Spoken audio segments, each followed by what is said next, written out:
In this video, we're going to review the concept of using loops to repeat blocks of code. Now, if you've been on the internet, you'll notice that every web page, every large social media website is primarily made up of loops. If you think of Amazon, it's just products coming from a database using a loop to output those products. If you think of Instagram, it's posts coming from a database using a loop to output those posts. YouTube, videos coming from a database using loops to output those videos. In this example, we're going to take the same content we used from the last example when we were doing if statements, but in the examples so far, we've always been only dealing with one link at a time, Codecademy or Mozilla Developer Network or W3 Schools. In this video, we're going to output all three links. Here's my starting PHP.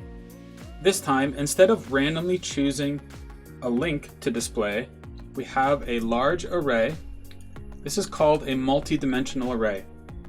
It's an array made up of smaller arrays. Now that may sound scary or intimidating, but really just think of records. This multi-dimensional array really represents something like an Excel spreadsheet or something like data coming from a database. If you think of Excel, you have rows.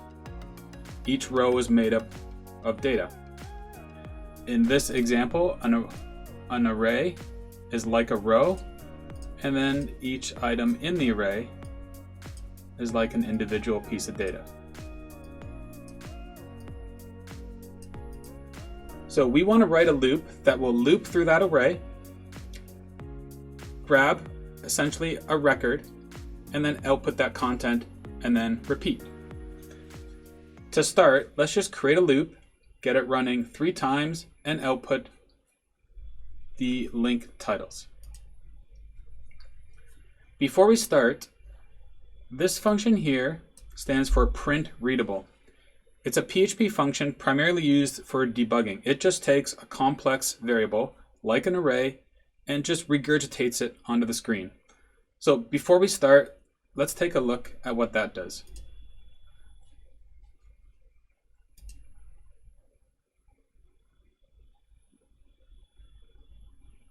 I'm using MAMP to test, so let's start our servers. View our web page and click on our sample code, and you can see there is our array just dumped onto the screen in a nice easy read to form usable.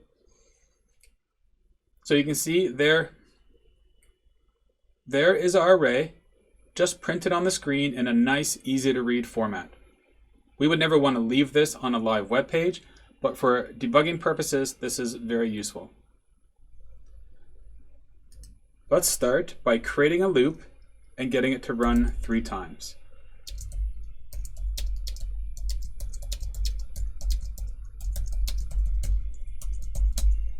And for now, let's just say this is loop number I. So if I save and refresh, there is the content coming from my loops. Now notice I starts at 0. So a lot of the times when programming, your first item is item 0. That can take a little bit getting used to. And notice that the number 3 is never reached.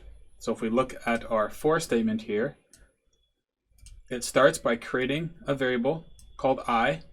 It doesn't have to be I, it could work with any variable, but most programmers will tell you it has to be I. We're going to run this loop as long as I is less than 3, and each iteration of our loop, we're going to add 1 to I. When you code a loop should always be coded so that they will adapt to their content. For example, our array currently has 3 links. Our loop is set to repeat 3 times. However, if I add a link or remove a link, at this point, it wouldn't work. So instead of putting 3, I want to say count links. Now, however many number of items our array will have is how many times that loop will repeat. And instead of outputting a sentence, let's output a title. So from our links array, record I, and then our name value. And if I save and refresh, okay, we get our first record, Codecademy. Our second record, W3 Schools, a title is missing, so we get nothing. And then our third title is Mozilla Developer Network. If I inspect and bring up our code, okay, notice there's our empty H2. That code is coming from our W3 Schools link. And again, that's where we want to use if statements to prevent exactly that. And now let's just output the rest of our content. So from our links array, using our counter, we want our description. From our links array, we want our image.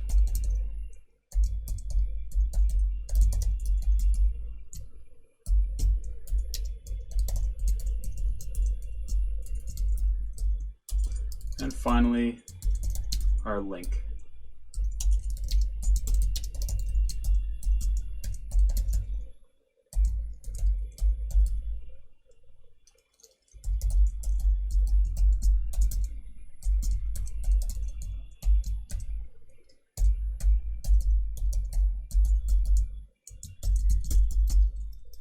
And this time, let's add just a horizontal rule just to divide our links up. And if I refresh, there's our 3 links. So our image isn't showing up, and I just had a small typo here. I missed the S on our links variable. Let's try that again. And everything seems to be working. Now, if you look at our HTML, notice we have some empty titles, some empty image tags. So we want to use our if statement to fix those. So just like our last exercise,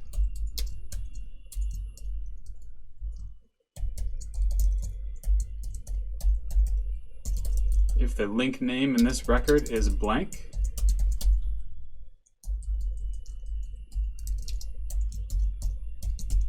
then let's use our link URL.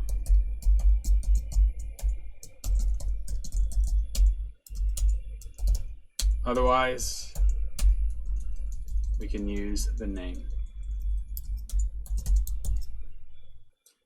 And test. So now notice W3 Schools has a name.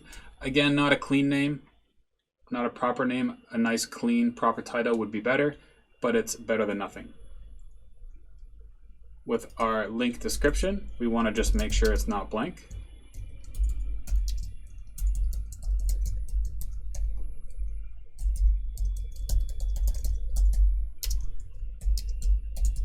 So if link description is not blank, then output our description. Again, we don't need an else here. We don't have an alternative. If there's no description, we don't need to do anything.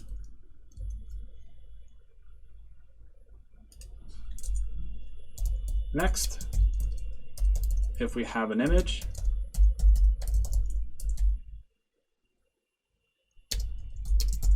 if our link image does not equal blank, then output our image. And just like our description, we don't need an alternative. Lastly, if we have a URL, we want to display our link.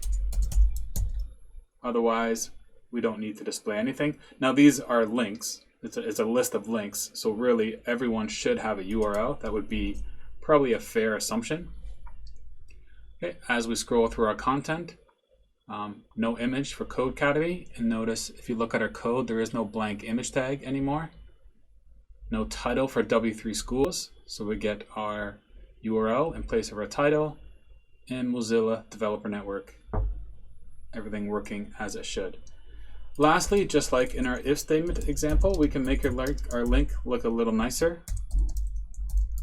If we have a proper title, let's use that title as our clickable element.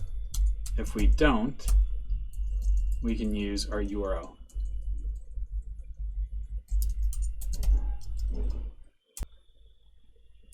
And we're missing an S here. And finally, output our link.